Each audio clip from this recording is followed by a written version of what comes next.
رسول اللہ الصلاۃ والسلام علیک یا حبیب اللہ الصلاۃ والسلام علیک یا نبی اللہ صلی اللہ تعالی علیہ وسلم۔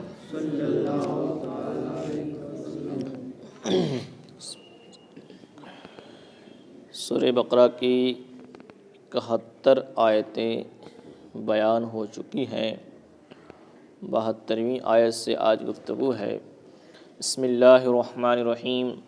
وَإِذْ قَتَلْتُمْ نَفْسًا فَادَّارَأْتُمْ فِيهَا وَاللَّهُ مُخْرِجٌ مَا كُنْتُمْ تَكْتُمُونَ فَقُلْنَا اضْرِبُوهُ بِبَعْضِهَا كَذَلِكَ يُحْيِي اللَّهُ الْمَوْتَى وَيُرِيكُمْ آيَاتِهِ لَعَلَّكُمْ تَعْقِلُونَ ثُمَّ قَسَتْ قُلُوبُكُم مِّن بَعْدِ ذَلِكَ فَهِيَ كَالْحِجَارَةِ أَوْ أَشَدُّ قَسْوَةً وَإِنَّ مِنَ الْحِجَارَةِ لَمَا يَتَفَجَّرُ مِنْهُ الْأَنْهَارُ وَإِنَّ مِنْهَا لَمَا يَشَّقَّقُ فَيَخْرُجُ مِنْهُ الْمَاءُ وَإِنَّ مِنْهَا لَمَا يَهْبِطُ مِنْ خَشْيَةِ اللَّهِ وَمَا اللَّهُ بِغَافِلٍ عَمَّا تَعْمَلُونَ۔ اور جب تم نے ایک خون کیا تو ایک دوسرے پر تہمت ڈالنے لگے اور اللہ کو ظاہر کرنا تھا جو تم چھپاتے تھے، تو ہم نے فرمایا اس مقتول کو اس گائے کا ایک ٹکڑا مارو، اللہ یوں ہی مردے جلائے گا اور تمہیں اپنی نشانیاں دکھاتا ہے کہ کہیں تمہیں عقل ہو۔ پھر اس کے بعد تمہارے دل سخت ہو گئے تو وہ پتھروں کی مثل ہیں، بلکہ ان سے بھی زیادہ کرے، اور پتھروں میں تو کچھ وہ ہیں جن سے ندیاں بہہ نکلتی ہیں، اور کچھ وہ ہیں جو پھٹ جاتے ہیں تو ان سے پانی نکلتا ہے، اور کچھ وہ ہیں جو اللہ کے ڈر سے گر پڑتے ہیں، اور اللہ تمہاری کرتوت سے بے خبر نہیں ہے۔ بنی اسرائیل کے تعلق سے ہی گفتگو ہے کہ بنی اسرائیل کے دل اتنے سخت تھے کہ اللہ نے بیان فرمایا کہ تمہارے دل تو پتھر ہیں یا پتھر سے بھی زیادہ سخت ہیں۔ حالانکہ پتھر کے اندر یہ اللہ نے قوت رکھی ہے کہ کچھ پتھر ایسے ہیں جب پھٹ جاتے ہیں تو اس سے پانی نکلنے لگتا ہے، کچھ پتھر پہاڑ پھٹتے ہیں تو اس سے ندیاں بہہ جاتی ہیں، اور کچھ پتھر ایسے ہوتے ہیں کہ جب وہ اللہ کے خوف میں روتے ہیں تو گر پڑتے ہیں، گر جاتے ہیں۔ تو یہ بنی اسرائیل اتنے سخت دل ہو گئے تھے، اس کی مثال اللہ نے بیان فرمائی۔ تو بہرحال جب بنی اسرائیل نے عامل نامی شخص کے قاتل کو ڈھونڈنے کے لیے گائے تلاش کرنی تھی، حضرت موسیٰ علیہ السلام نے جو نشانیاں بیان فرمائی، وہ نشانیاں والی گائے اس ایک نیک آدمی کے لڑکے کے پاس ملی، جس کو ایک بہت بھاری قیمت دے کر کے اس گائے کو لیا گیا، اور اس گائے کے کھال میں جتنا سونا آ گیا تھا اتنی قیمت دے کر بنی اسرائیل نے اس گائے کو خریدا، اور خریدنے کے بعد حضرت موسیٰ علیہ السلام کے سپرد کیا۔ اس کے بعد اس گائے کو ذبح کیا گیا اور اس کے ایک ٹکڑے سے مردے کو مارا گیا، تو مردہ اٹھ کر کے اس نے بتا دیا، یہاں سے اس کا بیان ہے۔ کل جو گائے کا پورا واقعہ بیان ہوا تھا اس کے اندر کچھ مسائل ہیں کہ اس واقعے سے ہمیں کیا سبق ملتا ہے، کیا سمجھ میں آتا ہے۔ تو کہتے ہیں کہ سب سے پہلے یہ سمجھ میں آتا ہے کہ جو اپنے عیال کو اللہ کے سپرد کرے، اللہ تعالیٰ اس کی ایسی عمدہ پرورش فرماتا ہے۔ جو اپنے مال و دولت کو اللہ کے سپرد کر دے تو اللہ اس کی بہترین پرورش فرماتا ہے۔ اس نیک آدمی نے گائے کے بچے کو جنگل میں چھوڑ دیا تھا اللہ کے نام پر، لیکن وہ پرورش پاتی رہی اور اسے کسی جنگل کے کسی درندے نے اسے کھایا نہیں، اس کو اپنا شکار نہیں بنایا بلکہ اللہ نے اس کی حفاظت فرمائی۔ اور دوسری بات یہ سمجھ میں آئی کہ جو اپنا مال اللہ کے بھروسے پر اس کی امانت میں دے دے، اللہ اس میں برکت دیتا ہے۔ اس نیک آدمی نے اپنے مال کو، گائے کو اللہ کے بھروسے پہ چھوڑ دیا، اللہ نے اس میں ایسی برکت دی کہ سب سے مہنگی گائے ہو گئی، وہ دنیا کی سب سے مہنگی گائے ہو گئی۔ تو جو سامان اللہ کی امانت میں دے دیا جائے، اللہ تبارک و تعالیٰ اس میں برکت بھی دیتا ہے۔ اور مسئلہ یہ معلوم ہوا کہ والدین کی فرمانبرداری اللہ کو پسند ہے۔ اس نیک لڑکے نے اپنے ماں باپ کی، ماں کے پوچھے بغیر اس نے گائے کو نہیں بیچا، حالانکہ ڈبل قیمت ملتی تھی، پھر بھی اس نے نہیں بیچا۔ پتہ چلا کہ ماں باپ کی فرمانبرداری جو ہے اللہ کو پسند ہے۔ اور یہ بھی پتہ چلا کہ غیبی فیض، غیب سے جو فیض ملتا ہے، برکت ملتی ہے، یہ قربانی و خیرات کرنے سے حاصل ہوتا ہے۔ کچھ خیرات کرنے سے، کچھ خدا کی راہ میں قربان کرنے سے یہ برکت اور فیض ملنا کرتا ہے۔ اور یہ بھی بات پتہ چلی کہ راہ خدا میں نفیس مال دینا چاہیے، خدا کی راہ میں پاک صاف مال دینا چاہیے، حلال کمایا ہوا مال دینا چاہیے، نہ کہ حرام کمایا ہوا مال دینا چاہیے۔ کہ گائے ایسی دی گئی جو بالکل ہی عمدہ تھی اور پوری دنیا کی سب سے مہنگی گائے تھی، اسے اللہ کی راہ میں دیا گیا۔ اور یہ بات بھی پتہ چلی کہ گائے کی قربانی افضل ہے۔ گائے کی قربانی کیا ہے؟ افضل ہے۔ یہ قرآن سے ثابت ہے۔ امام اہل سنت نے فرمایا، جب ماحول خراب تھا آپ نے فرمایا کہ گائے کی قربانی افضل ہے۔ لوگوں نے اعتراض کیا کہ گائے کی قربانی کریں گے تو پکڑ لیا جائے گا، ہم کو جیل میں ڈال دیا جائے گا۔ آپ نے فرمایا یہی تو سب سے بہتر طریقہ ہے خدا کے حکم پہ عمل کرنے کا۔ تو کہا نہیں، گائے کی قربانی ہی کیا ہے؟ افضل ہے۔ حالانکہ آپ گائے کا گوشت نہیں کھاتے تھے کیونکہ اس سے آپ کو تکلیف ہو جاتی تھی، یہ جسم کے سوٹ کے اوپر ہے۔ تو فرمایا کہ گائے کی قربانی ہی کیا ہے؟ افضل ہے۔ تو رات کو سوئے، کچھ کافر جو ہے آپ کو قتل کرنے کے لیے آئے، اعلیٰ حضرت کو، امام اہل سنت کو کچھ کافر جو ہے قتل کرنے کے لیے آئے کہ یہ ہمارے مذہب کے خلاف بولتے ہیں، ان کو آج ختم کر دیتے ہیں۔ لیکن جب رات میں آئے تو جہاں اعلیٰ حضرت سوئے تھے اس سے پہلے ایک شیر آپ کی حفاظت کر رہا تھا، ایک شیر آپ کی حفاظت کر رہا تھا۔ وہ سارے کے سارے گھبرا کر کے واپس چلے گئے اور صبح میں آ کر کے انہوں نے توبہ کی کہ آج ہمارے ساتھ ایسا واقعہ ہوا۔ امام اہل سنت نے فرمایا کیا تم مجھے لاوارث سمجھتے ہو؟ مدینے والے کی مدد میرے ساتھ ہے، غوث پاک کی مدد میرے ساتھ ہے پشت پناہ غوث اعظم، کیوں ڈرتے ہو تم رضا کسی سے ڈرنے کی ضرورت نہیں ہے، میں کوئی لاوارث نہیں ہوں، اللہ نے غیب سے میری مدد کے اسباب مہیا کر دیے تھے۔ تو گائے کی قربانی کیا ہے؟ افضل ہے، یہ اس سے پتہ چلتا ہے۔ اب اللہ نے فرمایا کہ ایک ٹکڑا مارو، خون کیا اور ایک دوسرے کے اوپر ڈالنے لگے۔ اللہ نے فَقُلْنَا اضْرِبُوهُ بِبَعْضِهَا، تو ہم نے فرمایا کہ اس مقتول کو گائے کے ایک ٹکڑے سے مارو۔ اللہ یوں ہی مردے جلاتا ہے، اللہ یوں ہی مردوں کو زندہ فرما دیتا ہے، زندہ کر دیتا ہے، تاکہ تمہیں اپنی نشانیاں دکھاتا ہے، کہ تاکہ تمہیں کچھ عقل تو آ جائے کہ اللہ کی قدرت کتنی پاورفل ہے۔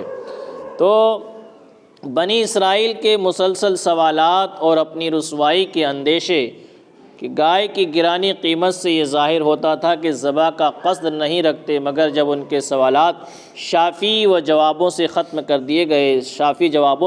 کر دیے گئے تو انہیں ذبح کرنا ہی پڑا۔ اللہ نے فرمایا کہ وہ ذبح کرتے تھے لیکن ذبح کرتے معلوم نہیں ہوتے تھے۔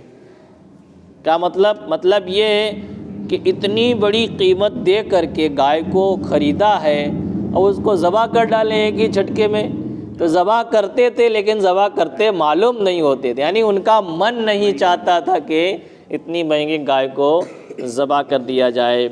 اور بنی اسرائیل نے گائے ذبح کر کے اس کے کسی عضو سے مردے کو مارا، مردے کو ایک حصے سے مارا، تو مردہ کو مارا تو بحکم الہی وہ زندہ ہو گیا، خدا کے حکم سے وہ زندہ ہو گیا، اور اس کے حلق سے خون کے فوارے جاری تھے، جو مردہ تھا اس کے حلق سے، گلے سے خون کے فوارے جاری تھے، اور اس نے اپنے چچا زاد بھائی کو بتایا، چچا زاد جو بھائی تھا اس کو بتایا کہ اس نے میرا قتل کیا ہے، یہ میرا قاتل ہے اور اس نے مجھے قتل کیا ہے۔ اب جب مردہ خود ہی کہہ رہا ہے تب اسے بھی ماننا پڑا کہ ہاں میں نے ہی قتل کیا ہے، میں نے ہی قتل کیا ہے۔ تو حضرت موسیٰ علیہ السلام نے اس پر قصاص کا حکم فرمایا، یعنی اس کو بھی اس کے بدلے میں قتل کر دیا گیا۔ اور اس کے بعد شرع کا حکم ہوا، اس کے بعد شرع کا حکم ہوا کہ قاتل مقتول کی میراث سے محروم رہے گا۔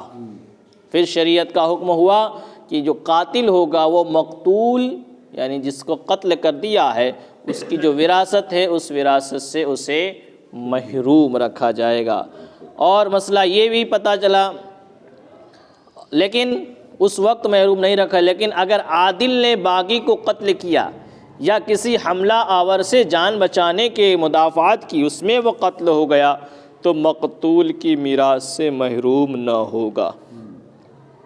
اب قاتل جو ہے قتل کر رہا تھا، قاتل قتل کرنے آیا اور اسی بچاؤ میں جو ہے وہ مارا گیا، جو قتل کرنے آیا تھا وہی مارا گیا، یا اس کے اوپر حملہ ہوا اور جو وارث تھا مین وارث وہ قتل کرنے جا رہا تھا اور اسی میں مقتول جو جس کی وراثت ہے وہ کیا ہو گیا، قتل ہو گیا، یعنی غلطی سے قتل ہو گیا تو پھر وراثت سے محروم نہیں کیا جائے گا۔ لیکن اگر کوئی بیٹا اپنے بھائی کو مار ڈالے کہ مار ڈالوں گا تو وراثت ملے گی، تو مقتول کی وراثت سے اسے محروم رکھا جائے گا، کیونکہ اس نے قتل کیا، تو قتل سے کیا ہوگا، وہ وراثت سے محروم، یعنی اس نے کیا کیا تھا، چچا زاد بھائی نے عامل کی وراثت لینے کے لیے اس کو قتل کر دیا تھا، تو اس کے بدلے میں یہ ہوا، تو اس سے یہ مسئلہ ثابت ہوا۔ اور کہتے ہیں کہ اگر عادل نے باغی کو قتل کیا یا کسی حملہ آور سے جان بچانے کی مدافعت کی، اس میں وہ قتل ہو گیا تو مقتول کی میراث سے محروم نہ ہوگا۔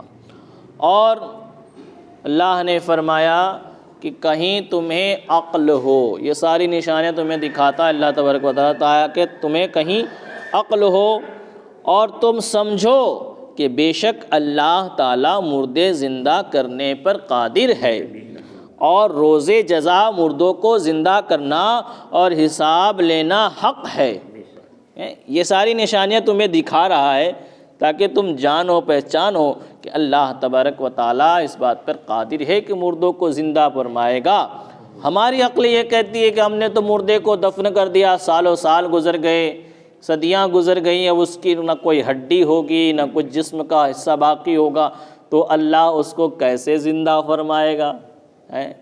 تو اس کو بھی اللہ نے پریکٹیکل کروا کے بتا دیا۔ حضرت عزیر علیہ السلام کو 100 سال تک ان کو موت دے دی، اس کے بعد انہیں زندہ فرمایا اللہ تبارک و تعالیٰ نے۔ تو ان کا جو گدھا تھا اس کی تو ہڈیاں بھی ختم ہو گئی تھی، ہڈیاں سڑ گڑ گئی تھی اور جسم کا تو کچھ حصہ باقی ہی نہیں رہا، لیکن حضرت عزیر علیہ السلام کا کھانا خراب نہیں ہوا، اور حضرت عزیر علیہ السلام 100 سال کے بعد بھی اٹھے تو کہتے ہیں ابھی تھوڑی دیر پہلے ہی تو سویا تھا۔ تو اللہ نے فرمایا تھوڑی دیر پہلے نہیں، 100 برس ہو گئے تم، 100 سال تک تم سوئے۔ تو فرمایا کہ دیکھو ہم کیسے زندہ کرتے ہیں۔ تو پھر وہی گدھا جو بالکل ختم ہو گیا تھا، اللہ نے فرمایا دیکھو دھیرے دھیرے اس میں ہڈیاں آئیں، ہڈی کے بعد گوشت آیا، گوشت کے بعد پورا گدھا تیار ہو گیا، اس کے بعد اس میں جان آ گئی۔ اس طرح اللہ زندہ فرمائے گا، بھلے ہی سب ختم ہو جائے لیکن اللہ کی قدرت ہے کہ وہ مردوں کو زندہ فرما دے گا۔ یہی وجہ ہے کہ حضرت ابراہیم علیہ السلام نے کہا کہ مولا تو کیسے زندہ فرمائے گا؟ تو اللہ نے فرمایا ابراہیم تم نبی ہو، اولم تؤمن، کیا تم ایمان نہیں رکھتے؟ تو حضرت ابراہیم علیہ السلام نے کہا بلا ولکن لیطمئن قلبی، مولا ایمان تو رکھتا ہوں لیکن میرا دل مطمئن ہو جائے، اس لیے۔ تو اللہ نے فرمایا 4 پرندے لو اور خیمہ بنا کر کے الگ الگ پہاڑوں پہ رکھ دو اور پھر بلاؤ، دیکھو سب کیسے دوڑتے ہوئے آئیں گے۔